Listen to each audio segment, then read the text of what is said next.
as said in the description, this is a video of the anterior lumbar interbody fusion, or the ALIF surgery. Now, before we start, I just wanted to say that I'm not a healthcare professional by no means. I'm not a doctor. I'm not a nurse or an aide or anything. This is simply my experience that I've had with this ALIF surgery. So I wanted to help you maybe get a better idea of what to expect if you're going to go through the surgery or if you're contemplating getting the surgery. So I wanted to ultimately just to help somebody out, maybe pay it forward a little bit. But ultimately, I'm not going to go too far into my history. I hurt my back a number of years ago. I did have a microdiscectomy approximately 5 years ago, which had some lingering back pain. I think because I waited so long to get that surgery done, there wasn't much disc left when they did it.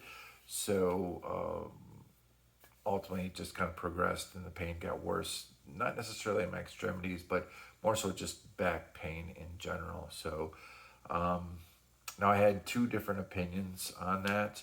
The first doctor wanted to do the more traditional type of fusion, which is coming from the back, putting the bars in the back to create more space for your nerves and whatnot. But the downside to that type of procedure, in my opinion, would be it adds stress to the disc that is above and below those vertebrae that you're trying to fuse together, right? And so that was a huge issue for me. And then secondly would be the mobility aspect of it, being able to turn and move. I'm a very active person. I run. I love to run. I haven't done it in some time now. I love to work out. I'm overall, I'm an active person, and I'd like to remain active. So ultimately, the first doctor told me that I would have a 2 to 3% increase in chance of having something else done in the future per year, right? So 10 years from now, I could potentially have 30% chance of having to visit the doctor and possibly do another fusion or some type of work done on my back. Now I'm 47, so that puts me at 57, right? So if you add another 10 years, I could potentially have 60% chance. And that puts me into my 60s. I mean, I just don't want to be dealing with my back at 60. Certainly don't want surgery, don't want to be in a wheelchair or having to mitigate it with any painkillers or anything like that. So the ALIF surgery was more beneficial in that regard. The second doctor that I went to suggested the ALIF because you're coming through the front, you're not going through your back per se, cutting through muscles and whatnot. It's minimally invasive because the incision that they do is right below the belt line, and they're not cutting through any muscles. So the pain that you have is from the incision, but it's not necessarily, you're not recovering from cut muscles. So, which is huge in the recovery, right? Because muscles can take some time to recover. So so ultimately they go in from the front, and then they move everything over. So to gain access to your spine, they remove your disc and they put what they call a cage, and ultimately it's just a spacer in there, and then they take some bone from your hip and they put some bone graft in there to help your two vertebrae kind of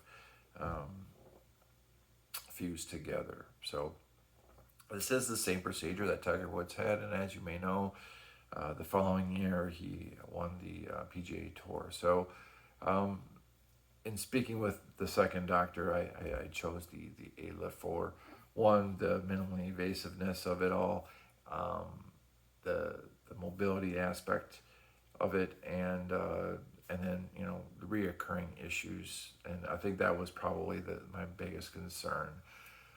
So ultimately, again, I am where I am today. I'm 10 days post-op.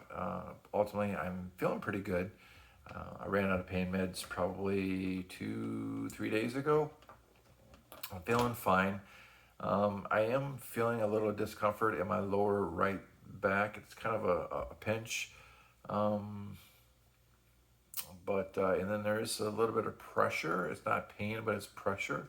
Now, I'm not necessarily going to be too critical here because, again, this is a pretty major surgery, so I'm still in the healing process, so I'm not going to worry about it.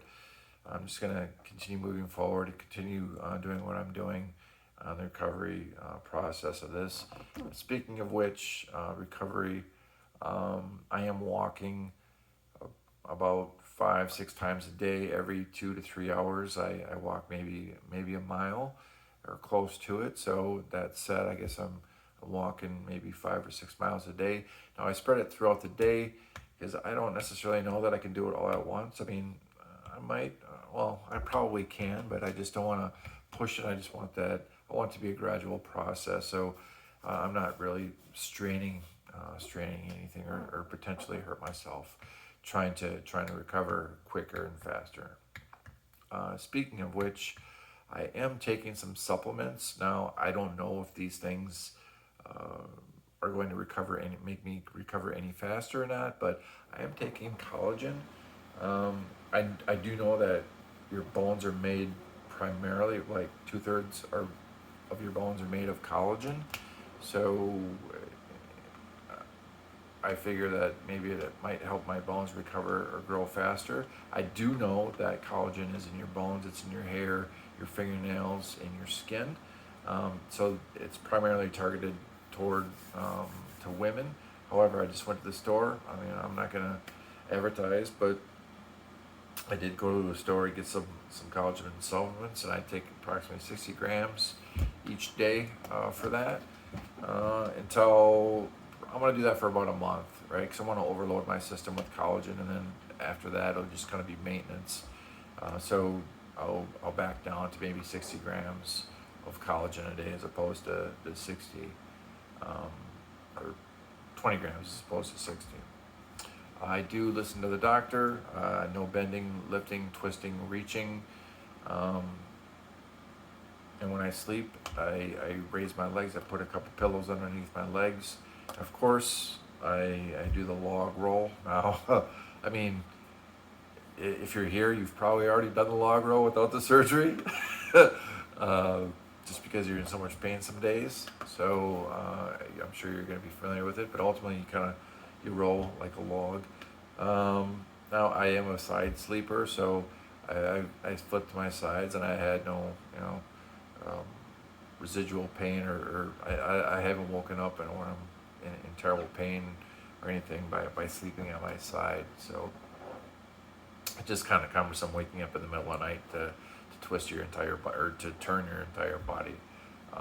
But ultimately, I think that primarily my pain when I first got out was the incision site, which is again is just slightly below the belt line, approximately 3 inches.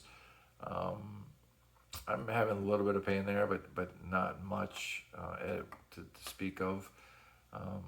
But again, I see my doctor in 3 days, and I'll go over that as well as the pressure and the pinching in my back then. But ultimately, that's kind of it. I think when I first got out, I got a belt.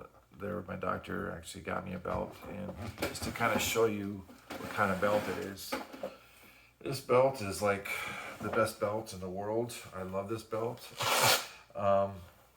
If you're here, you probably have a number of different belts yourself. I know that I have one I have one in my truck. I have 2 in my garage. I have one in my shed. That I use anytime that I'm trying to lift or do something. So I'm sure you have similar belts, but this belt is like by far like one of the best belts that I've had. It has these 2 here, and then in the back there's a little opening, so if you do the posterior fusion, it doesn't irritate or aggravate the site of incision. Again, I can walk and do everything fine. Don't have too much pain. in anything. So anyway, this was just a video to help you maybe prepare yourself mentally, or just to kind of know what to expect if you plan on doing this surgery. So with that being said, I wish you luck. Be well.